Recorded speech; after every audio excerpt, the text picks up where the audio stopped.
کہ وہ کسی لڑکی کو پسند نہ کرنے کے باوجود کہتی ہیں کہ یہ بیچاری مجھے بہت پسند کرتی ہے، یہ کہتی ہے کہ میرے ساتھ بات کرنے سے اس کے مسئلے حل ہونے لگتے ہیں، اس لیے میں اس سے دوستی رکھنے پہ مجبور ہوں۔ ایسی محبت بظاہر معصوم ہوتی ہے، اس میں کچھ غلط یا غیر اخلاقی نہیں ہوتا، لیکن یہ آپ کے لیے ٹاکسک ہے۔ کہیں کوئی آپ کی زندگی میں ڈرامہ کے ذریعے آپ سے جڑنا تو نہیں چاہتا؟ اور کیسے معلوم ہوگا کہ ایسا شخص واقعی ٹاکسک ہے یا نہیں؟ یہ جاننے کے لیے ایک ایکسرسائز کریں۔ اپنے ذہن میں کسی ایسے شخص کو لائیں جو آپ سے شدید محبت کا دعویٰ کرتا ہو، اور پھر درجہ ذیل سوالات کے جواب سوچیں۔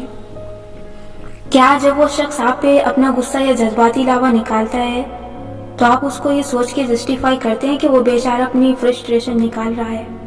کیا اس کے ہر وقت آپ کے پیچھے پڑے رہنے کو آپ محبت گردانتے ہیں اور سوچتے ہیں کہ وہ ایسا اس لیے کرتا ہے کیونکہ وہ آپ کے ساتھ سارا وقت گزارنا چاہتا ہے؟ آپ کو معلوم ہے کہ اس کے ساتھ کچھ مسئلے ہیں، مگر کیا آپ اس شخص کو فکس کرنا چاہتے ہیں؟ کیا آپ کو لگتا ہے کہ اس کو آپ کی ضرورت ہے، ورنہ وہ کہیں کھو جائے گا، تباہ ہو جائے گا، اس کو آپ کے بغیر کیا بنے گا؟ کیا آپ اس کی یہ باتیں اس لیے سنتے ہیں کیونکہ وہ آپ کے خیال میں آپ سے محبت کرتا ہے؟ البتہ آپ کو اس سے محبت نہیں ہے۔ کیا آپ کو لگتا ہے کہ اگر آپ نے اسے چھوڑ دیا تو وہ خود کو نقصان نہ پہنچا دے؟ کیا آپ یہ امید رکھتے ہیں کہ وہ کبھی بدل جائے گا، وہ ٹھیک ہو جائے گا، بھلے وہ آپ کے ساتھ جو بھی کرے؟ آپ کو اس پہ پیار نہیں آتا، ترس آتا ہے، اور آپ بس اس کی مدد کرنا چاہتے ہیں۔ آپ اس سے اختلاف کرنے سے اعتراض کرتے ہیں کیونکہ اس کا اختلاف پہ جذباتی رد عمل بہت شدید ہوتا ہے، اور آپ کے اندر اس سے ڈیل کرنے کی توانائی نہیں ہے۔ وہ اکثر آپ کی لا تعلقی کو اپنی تباہی کی وجہ بتاتا ہے، اور آپ خود میں گلٹی محسوس کرنے لگتے ہیں۔ آپ بار بار اس کو اس کے غلط رویے کے لیے معاف کر دیتے ہیں۔ اگر درجہ بالا سوالات میں سے 3 کے جوابات بھی ہاں میں ہیں تو یہ جان لیجئے کہ آپ ایک ٹراما بونڈنگ میں پھنسے ہیں۔ اب چند باتیں ہیں جو آپ کو سمجھ لینی چاہیے کیونکہ آپ اس سچویشن میں محبوب ہیں۔ پہلی بات، وہ شخص کبھی نہیں بدلے گا، اور آپ کو اپنی ذہنی صحت کے لیے اس تعلق سے نکلنے کی ضرورت ہے۔ آپ اس کو تندرست نہیں کر سکتے، اس شخص نے خود اپنے آپ کو تندرست کرنا ہے۔ دوسری بات، آپ اس کی اس بے بس کمزور حالت کی ذمہ دار نہیں ہیں۔ آپ اس کو فکس نہیں کر سکتے، یہ آپ کا کام نہیں ہے۔ ایسے لوگ آپ کو گلٹی محسوس کرواتے ہیں تاکہ آپ ان پہ ترس کھا کے ان کو اپنی زندگی میں جگہ دیں۔ آپ اس کی مدد کرنا چاہتے ہیں، لیکن اس کا ہر وقت آپ کی توجہ مانگنا، ہر وقت آپ کے پیچھے بھاگنا آپ کی ذہنی صحت کے لیے ٹھیک نہیں ہے۔ تیسری بات، اس تعلق سے نکلنے کی کوشش کریں، لیکن سائلنٹ ٹریٹمنٹ کے ساتھ نہیں۔ چپ چاپ اس کو اپنی زندگی سے نہ کاٹ دیں، وہ بھی غلط ہے۔ آپ ہمیشہ ایک مہذب گفتگو ضرور کیا کریں۔ دیکھیں، کچھ لوگ ایسے ہوتے ہیں جن کو چھوڑنا پڑتا ہے، ہم ساتھ نہیں چل سکتے، لیکن اس کو ایک دفعہ بتائیں ضرور کہ آپ کے تعلق میں کیا مسئلہ ہے، اور ہو سکے تو اس کو ایک چانس دیں۔ اگر وہ پھر بھی اپنا رویہ درست نہیں کرتا تو اس کو اپنی زندگی سے نکال دیں۔ آپ اہم ہیں، آپ کی ذہنی صحت اہم ہے، اس کو آپ کے بغیر کچھ نہیں ہوگا۔ یہ اس کی لرننگ ہے، یہ اس کا سبق ہے، اس کو اس سے خود کچھ سیکھنا ہے۔ آپ اس کے ساتھ مزید رہیں گے تو خود کو بھی ذہنی طور پہ بیمار کر دیں گے۔ ٹراما بونڈنگ کو اپنے اور دوسروں کے اندر پہچاننا خود شناسی کی طرف ایک اور قدم ہے۔ آج بھی آپ کو چاہیے کہ چند منٹ خاموشی سے اپنے ساتھ گزاریں، اپنی زندگی میں موجود ٹراما بونڈنگ کو ڈھونڈیں۔ آپ عاشق ہیں یا محبوب، یہ بھی جاننے کی کوشش کریں اور اس مسئلے سے نکلیں۔ یہ آسان نہیں ہوگا، اگر یہ آسان ہوتا تو سب کر لیتے۔ سارے لوگ کینسر کے علاج سے نہیں بچ جاتے، سارے لوگ کینسر سے مر بھی نہیں جاتے۔